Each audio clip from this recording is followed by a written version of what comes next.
어제 정말 국민을 실망케 하는 그런 사면이 있었습니다.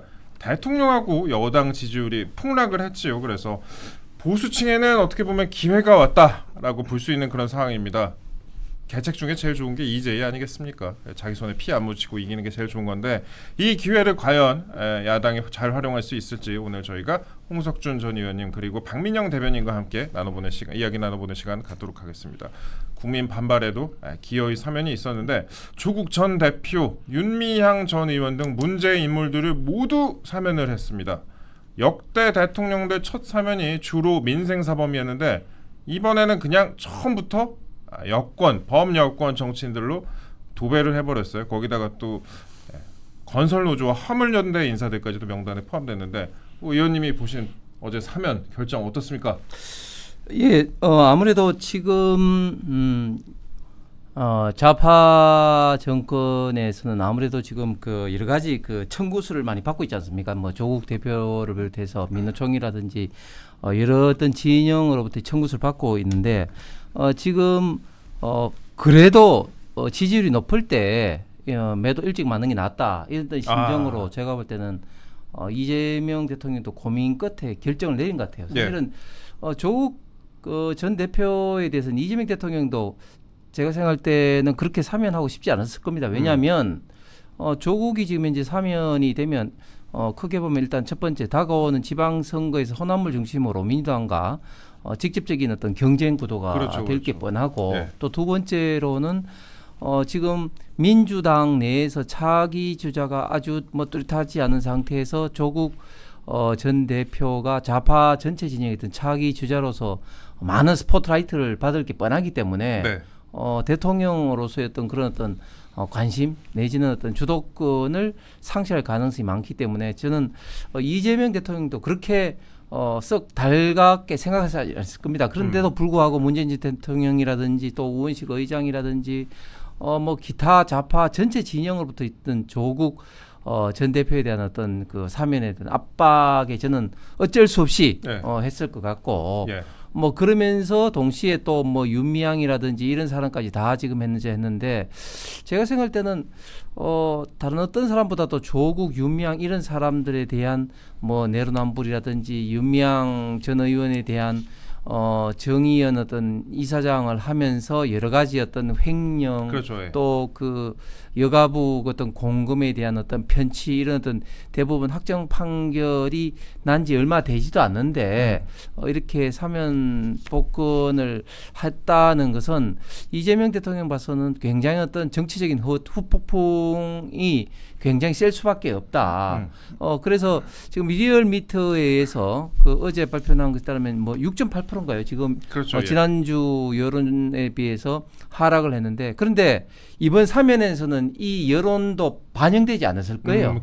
예. 그래서 이번에 6.8% 하락한 것은 이 사면에 대한 어떤 후폭풍을 제외하고 대주주 어떤 지분 관계라든지 특히 이춘석 이 의원의 이런 어떤 이 주식 투자 어떤 논란 등으로 인해서 이제 지금 하향됐을 것 같은데, 근데 이 사면 이 후폭풍은 생각보다는 굉장히 크게 이재명 대통령, 이재명 정권의 어떤 지지율에 큰 영향을 앞으로도 계속해서 미칠 수밖에 없을 어떤 이슈일 것 같습니다. 그렇죠. 지금 이재명 대통령 입장에서는 조국 전 대표 사면에서 얻을 게 하나도 없는 그런 상황으로 보입니다.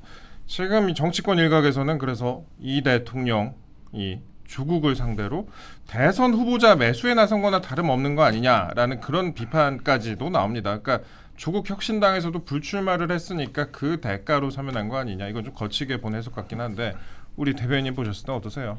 충분히 얘기가 될 수 있죠. 왜냐하면은 정말 대통령 선거라고 하는 것이 51대 49 싸움이라고 하는 것을 이번 대선에서도 저희가 확인을 했지 않습니까?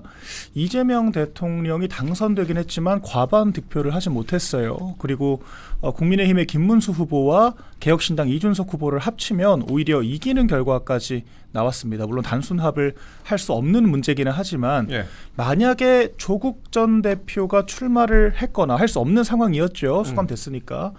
조국 혁신당에서 대리인격의 출마자가 나왔다라고 하면, 그리고 강력하게 조국 사면 등의 슬로건을 내걸었다라고 하면 친문계에서는 이재명 후보가 아니라 조국 전 대표가 내세운 후보를 지지했을 가능성도 충분히 있었다라는 거죠. 요즘 저희가 좀 유튜브에서 다루겠지만 요즘에 명청 전쟁을 생각해 보면 그렇죠. 충분히 가능성이 있는 거죠. 그럼요. 지난 총선에서도 조국혁신당이 비례대표에서 거의 20% 이상의 득표를 할 정도로 약진을 하지 않았습니까? 네. 이런 지형들만 봤을 때도 조국혁신당이 후보를 냈다라고 하면은 이재명 대통령의 당선도 안 됐을 수 있는 겁니다. 그렇기 때문에 조국 전 장관 사면을 만약에 사전에 약속을 한 것이고 그런 청구서를 이번에 처리한 것이 맞다라고 한다면 그리고 그 조건이 조국혁신당의 불출마였다라고 한다면 이것 자체가 거래로까지 해석될 수가 있다. 이제 이런 얘기가 나오고 있다라고 하는 거죠. 제가 자주 말씀드리지만 정치권에서 통용되는 행위라고 하는 것이 법령으로 규정되기 어려운 것들이 너무도 많기 때문에 실제 현행법으로 처벌되기는 어려울 수 있습니다. 그러나 이런 것들은 명백히 국민들의 눈높이에 맞지 않는 도덕성의 기준에 맞지 않는 행위가 될 수 있는 것이고 그만큼 이번 사면 그러니까 역대 대통령 중에서 그러니까 이명박 전 대통령, 박근혜 전 대통령, 윤석열 전 대통령까지 취임 첫 사면에 이렇게 정치인 사면을 대거 포함시킨 사례가 없습니다. 한 명도 사면시키지 않았고요. 심지어는 문재인 전 대통령 때도 그러지 않았거든요. 네. 이렇게 27명이나 일거에 사면을 시킨 전례가 없기 때문에 무리한 청구서 처리가 아니었는가 이런 비판까지 감내할 수밖에 없는 상황이라고 봅니다. 그 어제 대통령실 브리핑 중에 그런 거 있었잖아요, 대변인님. 네. 기자들 사이에서도 아까 이제 박상 기자랑도 얘기했는데 헛웃음 나왔던 그 문장이 있습니다. 야측에 해당하는 정치인이 훨씬 많다. 조국혁신당은 분명히 야당이다라고 얘기를 했습니다. 그래서 그러니까 여당만 하는 거 아니냐라고 기자들이 비판을 하니까 야당이 더 많아. 조국혁신당도 야당이야. 뭐 이런 건데 거기서 그래서 이제 조국은 야당 정치인이다. 뭐 이 대통령의 측근이었고 조국도 뭐 야당의 정치인이다. 저는 이거는 좀 진심 같아요. 왜냐면은 이재명 대통령이 조국 전 장관 사면시키고 싶었겠습니까? 그건 그런데 그렇게 생각하면 그러네. 내가 하고 싶어서 한 것도 아닌데 왜 내가 욕바지까지 해야 되냐? 약간 저는 이런 감정의 표출이 아닐까라고 생각을 했거든요. 이재명 대통령이 실제로 이진숙 그 교육부 장관 후보자가 나왔을 때 비판을 받았을 때도 내가 추천한 사람 아니라고 단호하게 얘기를 했었어요. 이런 것들이 다른 메신저를 통해서 전달이 됐었고 제가 뭐 이재명 대통령을 지지하는 입장은 아니지만 역지사지로 그런 생각이 들 것 같습니다. 왜냐하면 본인도 대통령으로서 지지율 유지가 중요하고 5년 동안 국정을 잘할 욕심이 왜 없겠어요. 그렇죠. 그런데 조국 전 장관, 윤미향 씨 같은 사람들 시작부터 사면시켜주고 그 욕을 누가 먹습니까? 여당이 먹는 게 아니라 대통령이 먹거든요. 왜 그런 식으로 자기 지지율 내주고 자기 정적을 부활시키는 상황에 욕까지 먹어야 되냐. 저는 이런 감정이 들 수 있다라고 생각을 하기 때문에 어제 좀 감정적인 표출이었다라고 생각을 하는데 국민들의 상식에는 전혀 부합하지 않죠. 야당이야. 이렇게 얘기하고 윤미향 씨도 막판에 민주당에서 제명을 했는데 윤미향 씨도 그럼 야당 의원인가요? 그러니까 이런 식으로 말장을 하자면 끝이 없고 조국 전 장관의 사면을 누구보다 희망하고 얘기했던 것들은 여당 관계자들이었습니다. 그리고 조국혁신당도 범여권으로 분류가 되고요. 이런 것들을 봤을 때는 좀 앞뒤가 맞지 않는 브리핑이었다. 다만 이해는 된다. 그런 생각입니다. 저희가 이쯤에서 사진 한두 장 보고 다시 돌아가도록 하겠습니다. 윤미향 전 의원 이제 어제 사면 결정이 내려졌는데 윤미향 전 의원 SNS 보시면 사진 좀 띄워주세요, 피디님. 일단 이거 어제 올린 겁니다. 글씨가 좀 작은데요. 뭐 짧게 좀 말씀드리면 내란 세력 청산 바로 일제 식민지 범죄의 사죄와 배상을 받아내는 것으로부터 시작합니다.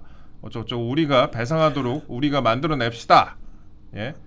이재명 국민주권 정부는 윤석열 내란 정권이 망친 굴욕적인 한일 과거사를 바로 세우는 청산 작업을 실용외교의 첫 작업으로 시작해야 합니다. 우리의 결기를 구호로 외쳐보겠습니다. 고맙습니다. 끝까지 싸웁시다. 뭐 서재와 배상을 요구하라. 짧게 요약했을 정도 썼습니다. 그리고 그 전날에는 또 사진 또 이렇게 본인 그 사면 관련된 얘기가 기사로 나오니까 광화문에 앉아 있을게요. 제 옆에는 빈 의자도 있을 거예요 하면서 본인의 차량 뒷자리로 보입니다. 소녀상을 뒤에다가 또 앉혀놓은 약간 그로테스크한 이런 사진을 올리기도 했었습니다. 의원님, 이런 식으로 윤미향 전 의원이 본격적으로 막 움직임을 보여주고 있는데 지금 위안부 후원자 변호사에 따르면은 윤미향 의원이 횡령금 반환도 하지 않았다. 횡령금 반환도 안 하고 있는 사람을 사면 복권했다. 이런 상황이잖아요. 그런데 지금 광복절 얘기를 하면서 내란 정권이라고 얘기를 하고 있습니다. 이거는 어떻게 봐야 될까요?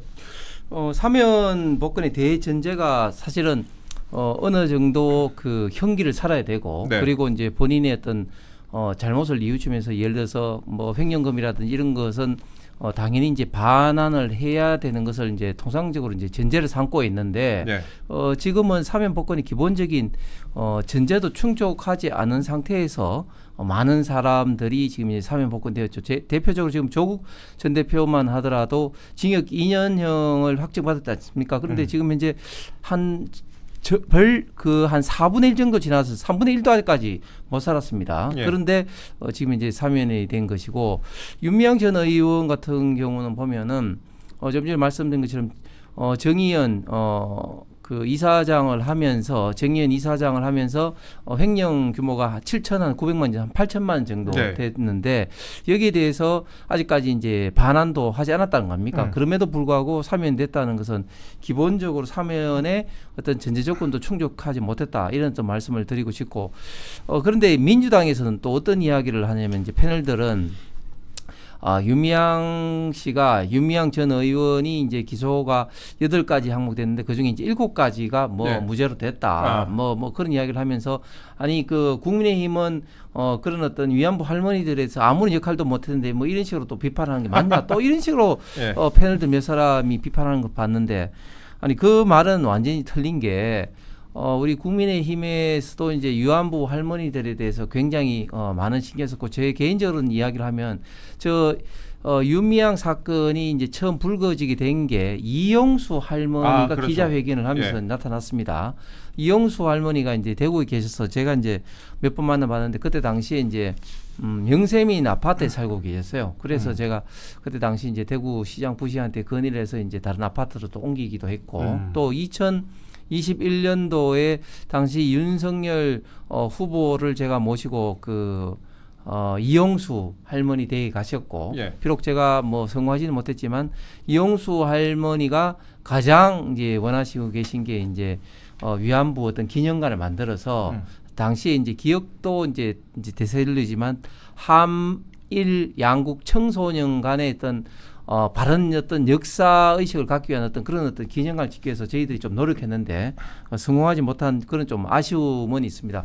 그럼에도 불구하고 지금 윤미향 씨가 저런 식으로 이야기를 하는 것은 정말 그 위안부 할머니들을 이제 어떻게 보면 좀 악용을 해서 좀 장사했다. 네. 개인적인 어떤 장사했다. 뭐 이런 식의 어떤 비판에서 자유수가 없음에도 불구하고 저렇게 당당하게 비록 사면됐다는 이유로 지금 마치 이제 본인이 어떤 독립운동 투사라도 된 것이 마냥 저런 식으로 이제 하고 있다는 것은 전혀 앞뒤 말이 이제 되지 않는 것이고 특히 뭐 내란 어떤 운운하는 것은 모든 것은 지금 이제 좌파 진영에서는 내란을 끌어붙여요. 내란. 그렇죠. 예. 정말 그런데 안타까운 것은 그런 어떤 논의 자체를 우리 전당대회를 하면서도 일부 지금 우리 당대표 후보들도 그런 식으로 이야기하고 있던 자체가 더 안타까울 수밖에 없는 것인데 아니 모든 것을 지금 이제 지금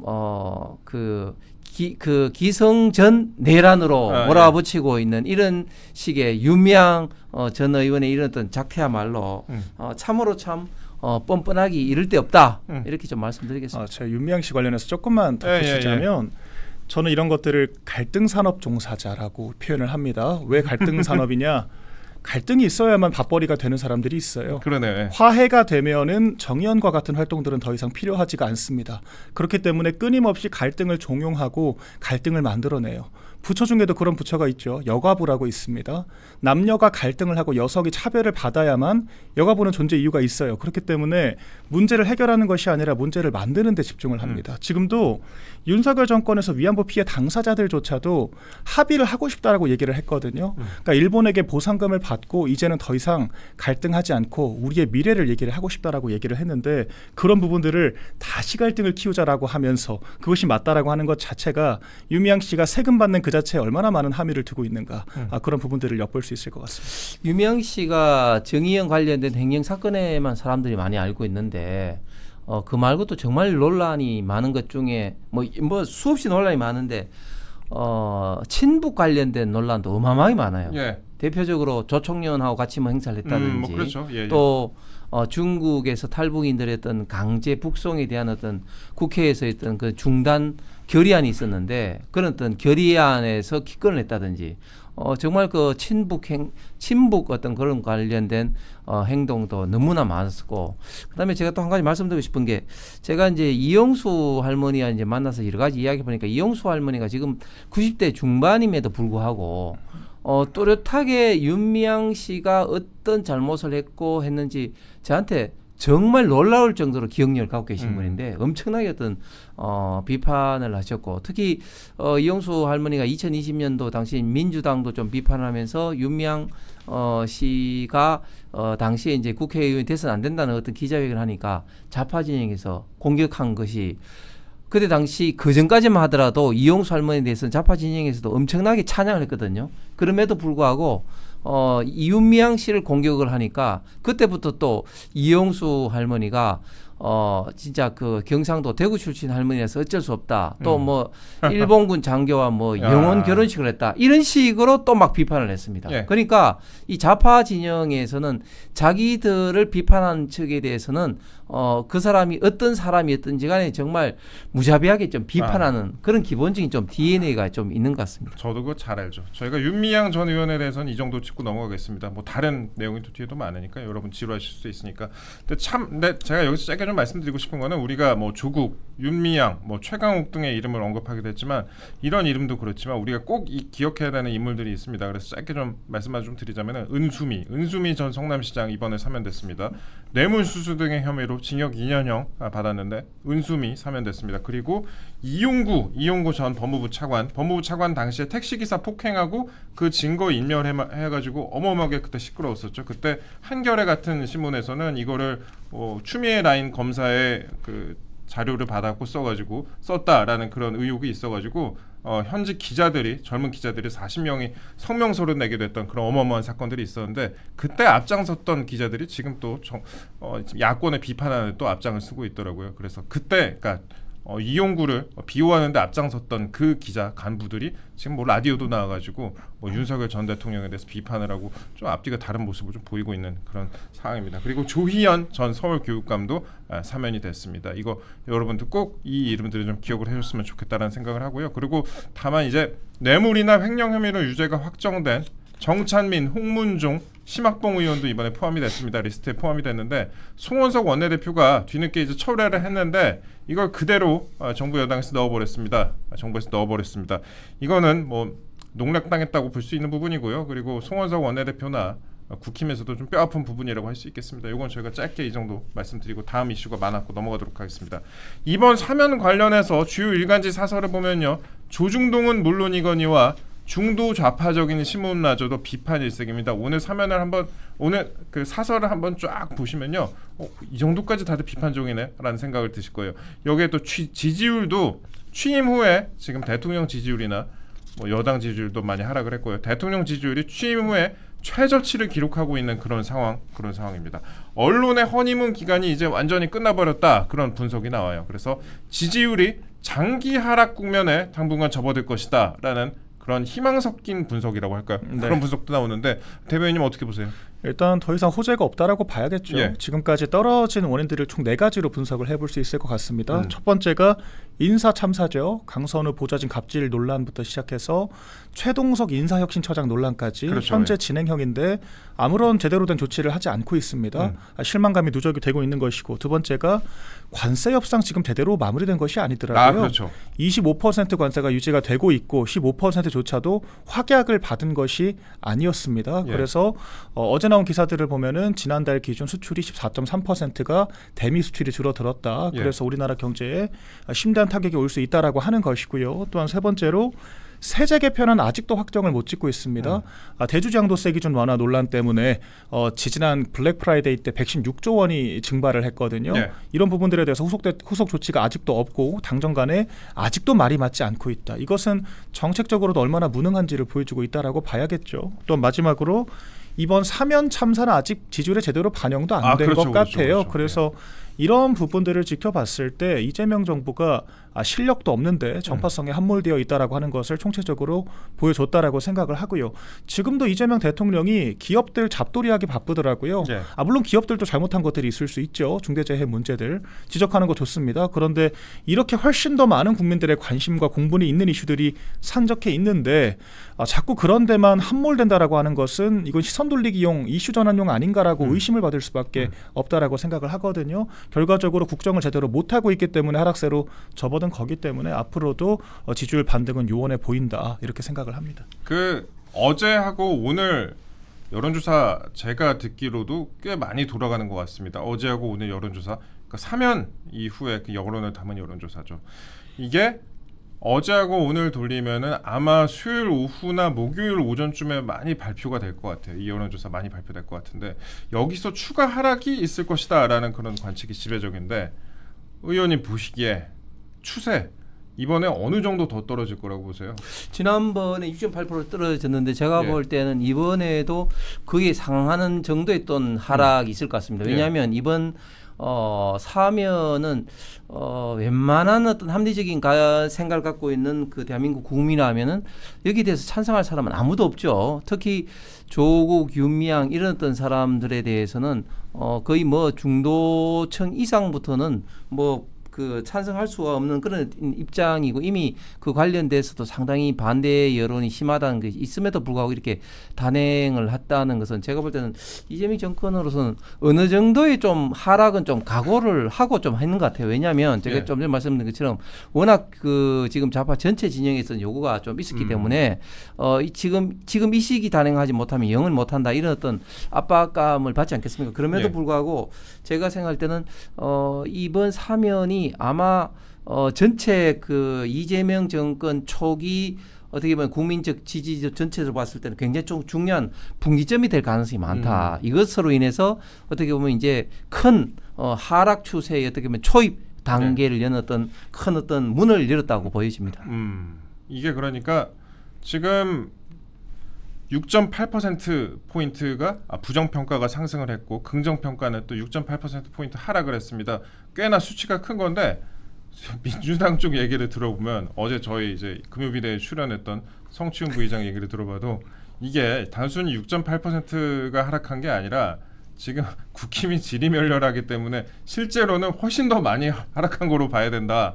이렇게 관측을 하더라고요. 그렇죠. 그 말이 맞죠. 예, 그 말이 맞죠. 왜냐하면 지금 국민의힘이 제대로 어떤 역할을 하면 이거보다는 훨씬 더 영향을 많이 받을 수밖에 없고 그다음에 사실은 지난주에 가장 큰 영향은 제가 봤을 때는 이춘석 의원 건입니다. 이춘석 의원 건은 왜 문제가 되냐면은 지금 이재명 정권의 어떻게 보면 지금 이제 공약 주요 어떤 국정 정책과 관련이 되는 거 아닙니까? AI라든지 그다음에 스테이블 코인이라든지 이런 어떤 공약 주요 어떤 정책 관련한 주요 결정자가 개인의 어떤 직위를 활용을 해서 이런 어떤 일확천금을 노리는 이런 어떤 작태가 결국은 많은 국민들 특히 어떤 주식에 좀 관심이 있는 국민들로부터 집중적인 어떤 그런 비판을 받은 어떤 영향이 있다고 보는데 이번 사면은 그와는 또 별개로 많은 또 성향의 국민들이 굉장히 좀 민감하게 반응할 수밖에 없는 그런 어떤 이슈이기 때문에 어쨌든 이번 두 주가 굉장히 이재명 정권의 어떤 하락 지지율 하락의 큰 어떤 계기 단서가 될 것 같습니다. 예, 그렇습니다. 이게 저는 그럼 궁금한 부분이 이거 이렇게 또 하락을 하면 그러니까 수요일 목요일쯤에 발표되는 여론조사에서 한 번 정도 더 하락을 한다고 치고 그러면 지금 정권에서 그런 생각을 할 거 아니에요. 이거 한미 정상회담 하면 또 언론에서 또 뭐 잘 보도해주는 언론사들이 정해져 있잖아요. 그렇게 언론 보도가 대충만 해도 뭐 잘 나올 것이고 일본보다 잘했다 이렇게 생각하는 사람도 있을 것이고 뭐 소고기 확대를 한다고 해도 어쩔 수밖에 없는 것이다라고 생각하는 그런 약간 이중적인 생각을 하는 국민들도 있을 것이고 그러니까 회담하면 어느 정도 해결될 것이다. 플러스 지금 이제 여건이 위기에 놓이면 출동하는 특검이 있잖아요. 이 네. 특검 기사로 덮어버릴 수 있는 거 아니냐. 맞습니다. 이렇게 생각도 할 수 있을 것 같은데요. 이미 특검 기사로 덮어버리려고 카드를 다 무리하게 쓰고 있죠. 사실 윤 전 대통령에 대해서 기동대까지 동원된 그런 체포영장 집행은 좌파 진영 내에서조차도 비판을 받고 있는 지경이고요. 그런 정도로 특검이 무리수를 두면서 언론 트래픽을 거의 과반 가까이 차지를 하고 있는데도 불구하고 이런 역대급 대폭락을 했다라고 하는 것 자체가 현재 지금 전국 상황이 얼마나 민주당에게 잘못 돌아가고 있는가를 보여주고 있다라고 생각을 하고, 말씀하신 것처럼 뭐 미국과의 회담을 통해서 트럼프 대통령과의 어떤 딜을 통해서 반전 모멘텀을 만들고 싶어 할 것 같은데 네. 트럼프 대통령 그렇게 호락호락하지 않죠. 지금 이재명 정권에 대해서 그렇게 유화적인 제스처를 취하고 있지 않다라고 하는 사실을 우리 모두가 알고 있습니다. 심지어는 트럼프 대통령과 사실 거의 제가 봤을 때는 90% 이상이 미국에 리테인 된다라고 하면 조공에 가깝다라고 저는 생각을 하는데, 그런 많은 것들을 내주고도 확답도 못 받았어요. 언제까지 만날지. 그러니까 네. 미국 언론들이 트럼프 대통령에게 물어보니까 한국과는 좋은 관계를 유지하고 있다라고 회피를 하고 떠났거든요. 그렇기 때문에 언제 만날지조차도 아직도 확정적이지 않은데, 만난다라고 하더라도 트럼프 대통령이 안보 청구서를 잔뜩 내놓을 확률이 굉장히 높다라고 네. 생각을 합니다. 그렇게 되면 지금까지 전작권 환수 같은 말 같지도 않은 이슈들을 견제하던 민주당과 이재명 정부 입장에서 과연 제대로 된 입장을 유지할 수 있을지조차 저는 의문스럽고요. 거기에서조차도 미국의 어떤 트럼프 대통령의 환심을 사기 위해서 소위 친중세를 내는 과정에서 무리수를 두게 되면 저는 오히려 마이너스가 될 수 있다라고도 보고 있습니다. 그래서 오늘 지금 또 북한 그 인권 보고서 발간을 안 하겠다라고 오늘 보도가 됐더라고요. 예. 8년 만에 안 하겠다라고 했습니다. 맞아요. 예. 그러니까 이런 것들조차도 사실 대북 확성기 치우는 등의 그런 대북 굴종 행위의 일종이라고 보고, 이런 것들도 사실 북한과 김정은과의 어떤 그 정상회담을 추진하기 위한 무리수를 두는 게 아닌가라는 생각이 들거든요. 결과적으로 이런 좀 대외적인 이슈를 만들려고 노력은 많이 하지만 제가 봤을 때 실효성은 없어 보인다. 이런 네. 안타까운 상황입니다. 북한 인권 보고서 말씀을 하셨으니까 제가 오늘 짧게 좀 말씀을 드리자면은 정부가 올해 북한 인권 보고서 발간을 안 하기로 했다고 합니다. 이게 8년 만에 처음이라고 합니다. 8년 만에 처음이다. 그러니까 정부가 북한 인권 실태를 기록하기 위해서 지난 2018년부터 매년 발간하고 있는 북한 인권 보고서라는 게 있습니다. 근데 이거 올해 제작하지 않을 계획이다. 이거 그러니까 이재명 정부 들어가지고 북한에 대해서 유화적인 제스처 지금 굉장히 많이 취하고 있죠. 근데 북한은 이거에 대해서 뭐 별 반응도 없고 미국이랑만 지금 컨택하려고 하고 있는데, 북한의 아킬레스건인 이 인권 문제를 통해서 북한을 자극하지 않겠다라는 의도로 지금 풀이가 되는 것 같습니다. 그래서 조금만 이거 설명을 좀 드리자면 이게 어떤 내용이냐면, 북한에 지금도 뭐 아오지 탄광을 비롯해서 인권 유린 실태가 굉장히 심각하잖아요. 그렇죠. 예. 이런 것들을 우리가 기록하고 발간한다라고 하는 것은 미래 만에 하나 통일이 되었다라고 했을 때 우리가 북한 주민들도 우리 영토에 속한 우리 헌법상의 국민으로서 보호하고 관련 가해자들에게 책임을 묻겠다라고 하는 선언이거든요. 네. 그렇기 때문에 당장 구속력은 없지만 북한의 가해 행위를 하던 사람들에게 일종의 구속되게 만드는 겁니다. 위력 행사를 우리나라 차원에서 하는 겁니다. 그런 만큼 북한 주민들에게 인권 보장을 하겠다라고 하는 의지를 담고 있는 것이고, 이게 실제로 동독 서독에서도 유의미한 성과가 있었어요. 네. 서독에서 동독의 공산당의 어떤 그런 행태들을 만행들을 좀 잡기 위해서 관련 법들을 만들었고, 동독에서 인권 유린 실태들을 기록을 했거든요. 나중에 알고 보니까 그런 것들이 동독에서 인권 유린을 상당히 차단하는데 억제하는데 도움이 됐다라고 얘기를 하더라고요. 네. 그래서 우리나라에서도 이게 중요한 건데, 당연히 그런 북한 정권 입장에서는 이거 주권 침해 아니냐라고 주장을 하겠죠. 그 사람들은. 그러니까 그럴 정도로 북한이 민감하게 반응을 하고, 반대로 북한 주민들에게 필요한 것이 바로 북한 인권 보고서입니다. 근데 이런 것들을 북한에게 눈치를 보겠다라고 하면서 발간하지 않겠다라고 하는 것은 말 그대로 북한 정권을 위해서 북한 주민들을 포기했다, 이렇게 보는 것이 맞을 것 같습니다. 좌파 정권이 북한 인권에 대해서 언급을 회피를 하는 것은 뭐 당연하고, 특히 2014년도에 이제 그때 당시 이제 제도가 완비된 북한 인권 재단이 아직까지 제대로 지금 출범을 못 하고 있습니다. 그렇죠, 왜냐하면 민주당이 관련된 이사를 지금 추천하지 못하고 있기 때문입니다. 그런데 왜 추천하지 못하느냐? 결국은 북한 인권 재단이 제대로 움직이게 되면 북한 인권에 관련된 여러 가지 어떤 보고서를 내고 이런 것들이 굉장히 못마땅하기 때문에 그런 것이죠. 그런데 지금 정동영 장관 같은 경우는 통일부 장관 당시에 또 이제 언급을 했지만, 북한 시스템 자체의 어떤 그런 어떤 고유성을 인정해야 된다는 식으로 이야기를 하면서 마치 이제는 북한의 어떤 김정은 정권만 이제 뭐 생각만 하면 되고 북한 어떤 인민들의 모든 어떤 뭐 인권이라든지 어떤 민생이라든지 뭐 삶이라든지 이런 것은 뭐 나름대로는 다 무시해도 된다 이런 어떤 생각을 애초부터 갖고 있었던 것 같아요. 그렇기 때문에 저는 것은 당연한 수순으로 이제 밝혀지는데 결국은 지금 이재명 정권 좌파 정권에서는 지금 북한에 있는 어떤 인민이라든지 통일이라든지 이런 것은 안중에도 없고 오로지 북한 김정은 정권에 잘 보이기 위한 어떤 그런 생각만 하고 있다 이런 것들을 다시 한번 알 수가 있겠습니다. 그 북한 관련해서도 많은 분들이 우려를 하고 계시는데 사실 저희가 나중에 기회가 되면 좀 자세히 다뤄볼 건데 중국인 그 무비자 입국에 대해서도 좀 많은 분들이 우려를 하고 있습니다. 9월부터 내년 6월까지 무비자 중국 단체 관광객에 대해서 무비자를 시행한다고 하는데 이것도 중국에 대해서 우리가 지금 뭐 쎄쎄 외교라는 그런 비판도 받고 있고 그다음에 그 미국과의 관계에 있어서도 우리나라가 이제 중국에 대한 취하는 태도 그런 부분들이 지금 많이 의심을 받고 있기는 한데 이 무비자 입국에 대해서는 저희가 나중에 한번 상세히 다뤄보도록 하겠습니다. 댓글을 보니까 중국 무비자도 한번 언급해달라 이렇게 말씀하셔서 저희가 짧게 좀 말씀을 드리고요. 지금 지지율 저희가 조금만 더 얘기를 해보자면은 지지율에 가장 영향을 많이 미치는 게 이제 결국에는 경제잖아요. 궁극적으로는 경제인데 지금 우리나라 경제도 소실 좋지가 않습니다. 지금 여천 NCC라고 있습니다. 그 우리나라 석유화학 산업이 굉장히 우리나라 그 산업의 중요한 부분을 차지하고 있는데 뭐 자동차라든지 반도체 못지않게 우리나라의 중요한 부분을 차지하는 게 이 석유화학 산업인데 이 석유화학 산업이 우리나라 지금 좋지가 않아요. 중국이나 사우디의 그 기술 발전으로 인해서 좀 좋지가 못한 상황인데 지금 여천 NCC 같은 경우에는 부도 위기를 겨우 일단 수습을 했습니다. 그리고 다른 분야도 좀 좋지가 않아요. 그 산재 관련해서 최근에 이제 굉장히 그 정부에서 제재를 많이 취하고 있는 그런 상황인데 DL건설 같은 경우 옛 대림입니다. 여기 같은 경우에는 그 대표 임원들이 지금 줄 사표를 냈습니다. 산재 사고가 있었고 줄 사표가 냈는데 그러니까 갈수록 기업하기 힘든 나라가 되는 거 아니냐. 그래서 그 석유화학 같은 경우에는 이게 주로 여수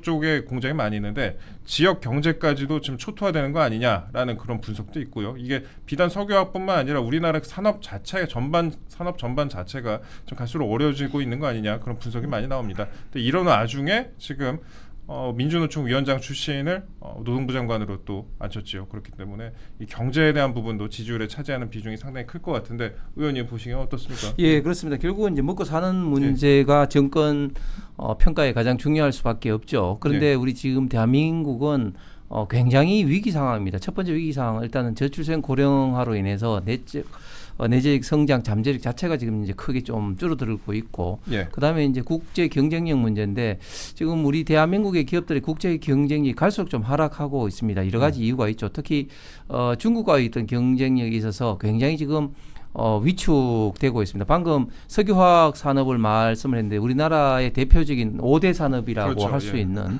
전기 전자를 비롯해서 자동차라든지 석유화학이라든지 이런 어떤 분야, 철강이라든지 이런 분야를 보면 우리 대한민국이 굉장히 지금 위기 상황에 빠질 수밖에 없습니다. 특히 크게 이제 두 가지 원인을 꼽을 수가 있는데 첫 번째는 중국 기업들이 그동안은 단순하게 좀 뭐 저가 공세를 해왔다 하면 지금은 뭐 기술력에 있어서도 웬만한 산업 분야 기술력 우리나라 지금 뛰어넘고 있습니다. 예를 들면 석유화학만 하더라도 범용 석유화학 제품들은 이미 우리 대한민국의 어떤 전체 어떤 그 기업들이 기업 경쟁력에서 앞서고 있다 이런 어떤 평가를 받고 있습니다.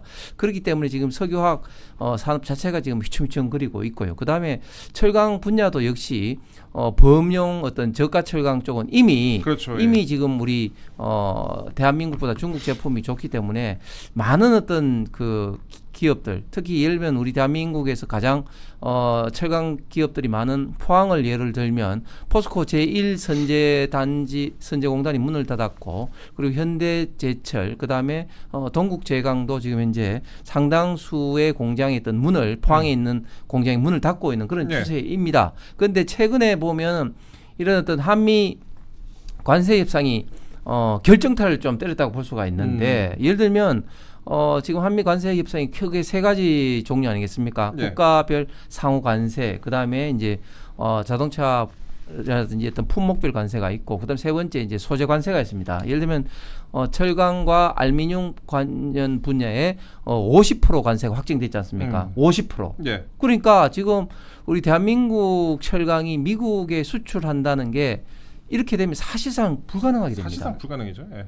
그래서 지금 일본 같은 경우는 어떻게 돌파를 하려고 했냐면은 US 스틸을 최근에 인수를 해서 이제 돌파를 하려고 지금 하고 있습니다. 그런데 우리 지금 대한민국 철강 쪽은 지금 돌파할 수 있는 방법을 지금 못 찾고 있습니다. 현재까지. 그렇기 때문에 지금 포항 상권 같은 경우는 가장 상권이 발전한 그 포항 시내만 하더라도 공시 지금 40%다 이런 어떤 언론도 지금 보도되고 있는데 철강의 포항 같은 도시, 그 다음에 우리나라 그 석유화학은 울산 여수가 가장 중심인데 그렇죠. 이런 어떤 석유화학이 이제 집중된 여수 이런 어떤 도시들도 지금 이제 굉장히 지금 이제 타격을 받을 수밖에 없다. 지금 지방 어떤 산업 단지에 가면 지금 아우성입니다. 아우성. 네. 예, 경제가 안 좋다고 말씀하셨습니다. 이거 경제 관련해서는 저희가 별도로 한번 날을 잡고 자세히 다뤄보겠습니다. 경제는 저희가 경제 전문가 조만간에 모시고요. 예, 지금 경제가 좀 많이 좋지 않아요. 거기다가 지금 관련 법안들도 갈수록 기업하기 힘들게 만들어지고 있는 그런 상황이어서 저희가 경제 관련해서는 조만간에 한번 날을 잡고 자세히 다뤄보는 시간 갖도록 하겠습니다. 저희 그럼 오늘 방송의 2라운드 시작하도록 하겠습니다. 오늘 방송의 2라운드 명청전쟁 그리고 조국의 강, 예, 조국 어게인입니다. 조국 어게인이라고 하니까 이거 조국 좋은 일 하게 되는 거 아니냐, 우리 썸네일 보고 그렇게 생각하시는 분들 계실 수도 있는데 이게 그 의미가 아니라 조국 어게인 때문에 지금 조국의 강에 다시 빠져버린 여권에 좀 답답한 상황이 있다, 이 말씀을 드리는 건데, 조국 전 대표가 15일 0시에 출감을 합니다. 조국 어게인이 다시 시작되는 그런 시점이다라는 건데, 뭐 내용만 들어보면은, 기사만 들어보면은 뭐 조국 씨가 독립운동하다가 잡혀간 거 아닌가 착각할 정도인데, 예, 여권이 다시 조국의 강에 빠지게 됐습니다. 최소 한 달 정도는 조국 전 대표 기사가 도배가 되겠죠. 출감하는 것부터 시작해갖고. 그렇죠. 형기 30%도 못 채운 예. 그런 범죄자가 수감되어 있다가 바로 나오는 광경을 전 국민께서 목도를 하실 텐데, 사실 지금까지도 조국 전 장관이 수감됐다는 사실을 뉴스 제대로 안 보면 예. 모르실 분들도 있을 것 같아요. 하도 짧게 있어가지고. 예. 그러니까요. 거의 6개월, 한 8달 됐나요? 얼마 있지도 않았는데 그마저도 매일같이 그 정치인들 만나고 서한 보내고 출판까지 하면서 정치활동 하지 않았습니까? 사실상 정치인이라고 생각을 하실 것 같아요. 그런데 이제 수감 상태에서 나온다라고 자유로워지기까지 한다라고 하면 얼마나 많은 또 정치 활동들을 하고 다닐지, 말씀하신 것처럼 한 달 안에 거의 모든 스포트라이트를 다 받아갈 것 같거든요. 일단 문재인 전 대통령하고 만나겠죠. 그렇죠. 뭐 나오기 전에도 문재인 전 대통령이 구명운동하고 다녔는데, 그렇죠. 지금 일단 평산 책방에서 서로 책 들고 사진 찍는다 해서 한 표 겁니다. 네, 맞습니다. 무조건 그런 장면들이 연출이 될 것이고요.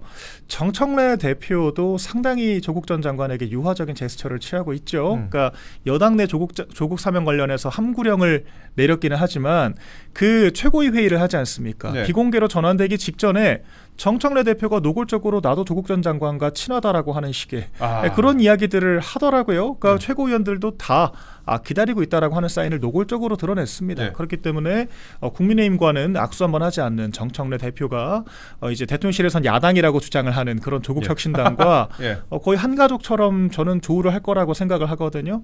이런 장면들에서 이 정부 여당 내 권력의 역학을 또 조명하는 언론들의 관심도 커질 것이라고 생각을 하고, 네. 조국 전 장관의 행보 하나하나가 상당한 관심을 받을 것이기 때문에 민주당이 다시 조국의 강으로 빠져들어갔다, 이렇게 표현하는 것이 적확할 것 같습니다. 이미 빠져들었다. 예, 이게 조국 전 대표 일단 출감하면요.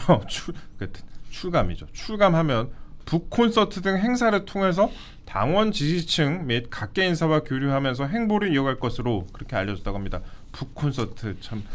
예, 지금까지 저는 사과와 반성하고 있다. 조국 전 대표가 본인의 이제 집안의 그 본인과 일가의 그 비리에 대해서 사과 반성하고 있다는 기사는 제가 보지 못한 것 같은데, 북 콘서트를 준비하고 있다. 그리고 당내에서는 이르면 연내 전당대회를 열고, 조국 혁신당이요. 그래서 조 전 대표를 대표직에 복귀시키는 방안이 벌써부터 거론이 되고 있다고 합니다.